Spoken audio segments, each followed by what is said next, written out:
Okay, it's September 24th. It's approximately 10:40 a.m. and I'm John Azzarello with the September 11th Commission, and we're about to begin an interview with Pete Zalewski at the Boston En-route Center, the National University. Miles Kira, 911 Commission.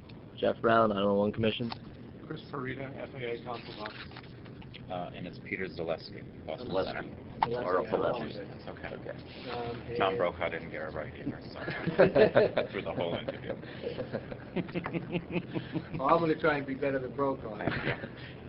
Pretty good with the Jersey accent. And Pete Zalewski, could you tell us for the record what position you hold and now at the FAA? Air traffic controller at Boston Center. And what are the duties and responsibilities of an air traffic controller? The safety of air traffic and separating airplanes here within the Northeast. How long have you been an air traffic controller? I've been an air traffic controller 22 years and 7 months. So you started in March 3rd, 1982. 1982. And where did you start? Were you at the Boston Center when you started? Initially Oklahoma City for training, and then was assigned to Boston Center. I've been here throughout my career. Is there a particular area that you... I have always worked in Area C, which is basically Boston departures and arrivals. In over Providence, Rhode Island, we now work the Long Island, New York area, Kennedy departures, arrivals, Long Island. Pretty much that area is what it encompasses, the area that I work. And have you always worked Area C? I worked Area C for most of my career. I did work a stint, I can't remember, it was maybe a year or so, Area E, when they brought some airspace up from the New York Center, and went on a New York train and worked in that area for a year. And actually some of those sectors, what is now Sardi-Hampton, for the Long Island Kennedy departure arrival area, was moved to Area C, so then I went back to Area C when that occurred. Could you tell us on a typical, say, weekday morning, around 8 o'clock, what's a normal, like, flow of traffic you would handle? Depending on which sector you're working. What if you're in Area C? In Area C, you would be either, depending on the sector you were at, you could be working Boston arrivals, you could be working Boston departures, which would be westbound East Coast traffic. You could be working the high altitude, which would be above that lower traffic as it climbs up, or you could be working down in the Long Island, Kennedy area. Kennedy departures, arrivals, and Long Island departures, arrivals, and overflights going down the East Coast. If I can sort of just take you to the morning of September 11, 2001, when did your shift start that day? That was an interesting day for me because I wasn't supposed to actually be working that shift that day. And I had changed my schedule because my sister wanted to go to a concert that night. So I worked a night shift the day before, came in and worked a day shift. Came in, got a break fairly quick, went out, got breakfast. Beautiful day, came back. Sorry, I was going to go to Boston High Sector by myself. Usually there's 2 people there sometimes not. It wasn't that busy, so I looked. I said, well, the people around me are great controllers, so it's going to be easy because they're going to do me right. And even if I'm by myself, it'll be okay. So. What time did your shift start that morning? I believe it was 7 o'clock because I think I worked till 11 the night before, so you have to have 8 hours in between them. So it was either, I think I couldn't come in till 7. I think I came in at 7. Around 7 a.m.? Right. And which specific sector or radar position did you go to at 7? Hampton sector, 31. 31?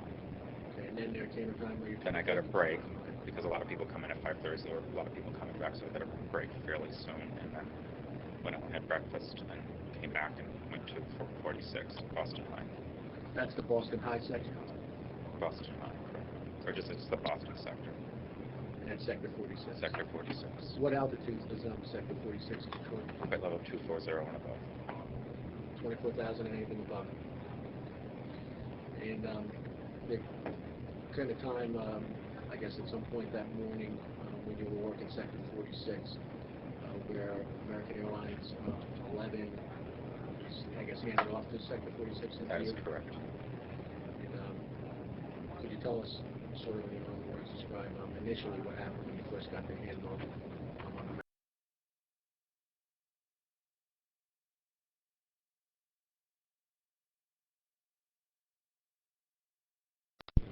Which would be above that. at lower traffic as it climbs up, or you could be working down in the Long Island, Kennedy area. Kennedy departures arrivals in Long Island, departures arrivals, and overflights going down the East Coast. If I can sort of just take you to the morning of September 11th, 2001, when did your shift start that day? And I think, I don't know, 11, 12, 13 times, whatever, of the tape. So you can see that I start to get concerned, obviously, as he's not answering me. So what also happens there is he starts to go into someone else's airspace. He's still actually sitting on my frequency, obviously, but he goes into the next sector, which is over here. And so I call them, and I actually, if you were to transfer, I say I turned him 20 left, and they go, it looks like he's going right. And I go, yeah, that's right, I turned him 20 right. Because I think I was starting to get a little nervous then about the whole thing. It just wasn't, but I wasn't major because these things happen, so it was like. Now, you mentioned that it's not totally unusual for an aircraft to go NORDO without radio contact, but... No, it'd actually be no rack, because it's no radio communication. He still has a radio. NORDO is no radio. No rack is no radio communication. No rack. But nobody says it that way. They always say NORDO. I was going to say, I've always heard NORDO. It's the first I've heard no rack. Was it unusual, though, in your experience, for an aircraft to be no rack or no radio communication for this period of time? As it went on, yes. At first, no. I just thought, he's not paying attention. I don't know, maybe I didn't know. I just, it just went on because these things happen. We've had planes that just, nowadays we deal with it differently. It's not treated the same. But as the time, you all know. As the time passed, your concern began. Concern started to heighten. As he got over here, when his transponder was shut off, I called the supervisor over very quietly. It's John Schapani. I said, John, would you come over here, please? And you did that as soon as the transponder was shut off? Everything else I did was normal, what I would consider SOP. You wouldn't even, in the past, you didn't even let the supervisor really know, unless you'd finally say, listen, you need to call company for us and try and get them. We didn't even used to have the company numbers. They had taken them away. Now they have the company phone numbers. You can get on the line right away and call American Airlines. Well, that didn't. They had to dig for them or call up front to get them. They weren't sitting there available for me to call on the telephone right in the area. So when I saw the transponder go off, like I said, I coordinated with the next sector. I'm like, he was the last assigned 290, but I really don't know what he's going to do. If he heard the 35, if he might climb, just watch out. I don't know what he's going to do. And basically, if I was working in the sector, I would protect for all that airspace, because you don't know. Something's wrong.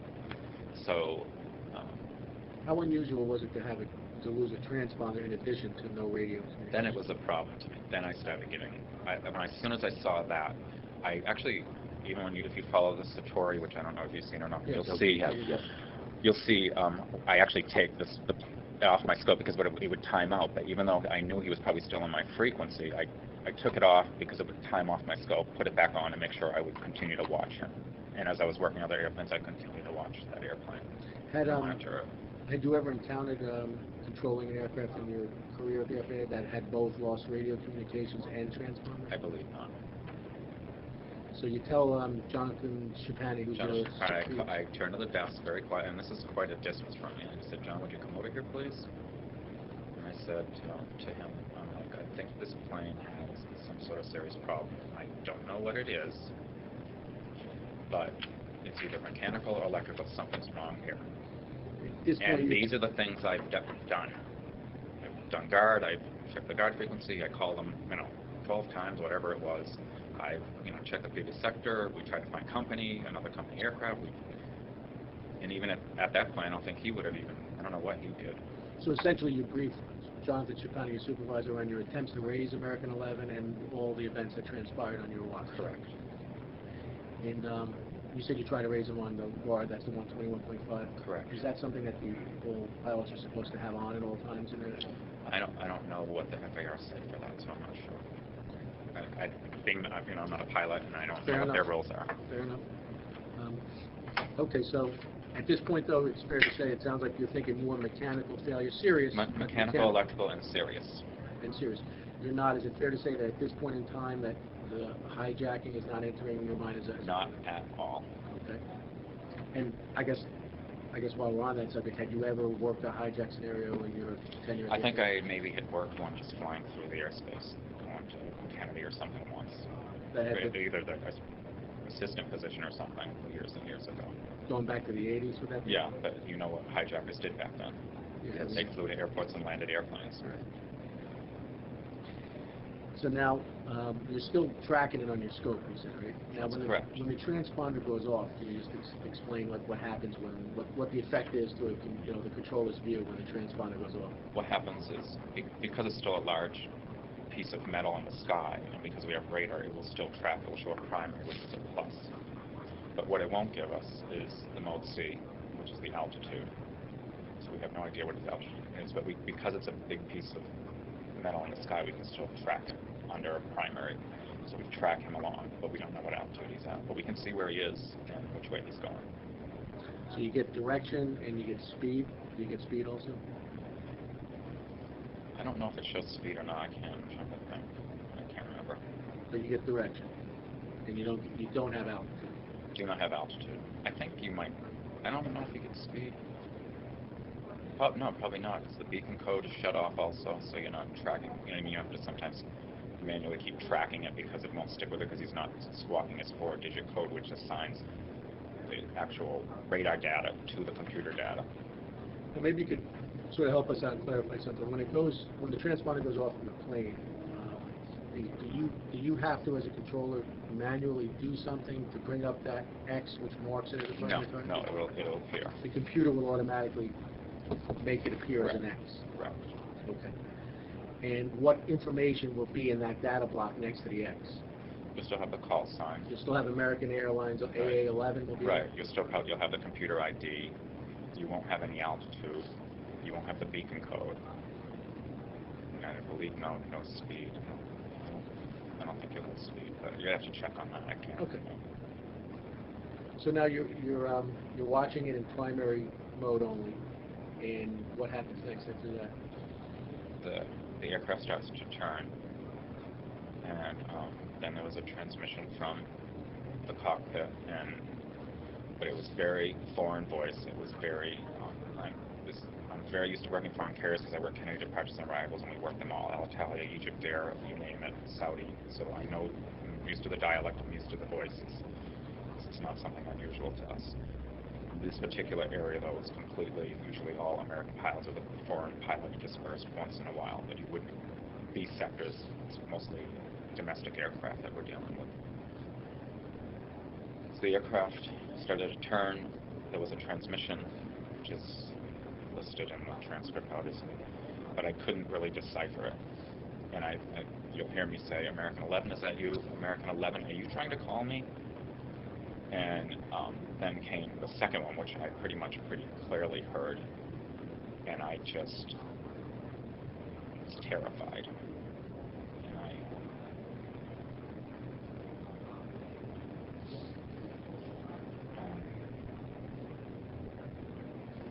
Do you want to take a little break? no, it's all right. God, excuse me. That's all right. That's fine. Let's take a break. Yeah, that's it.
I just was terrified. And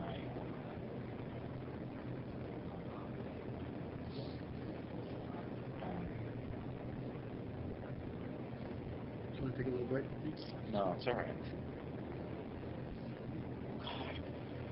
Excuse me. That's all right, that's fine. Let's take a break. Yeah, that's it.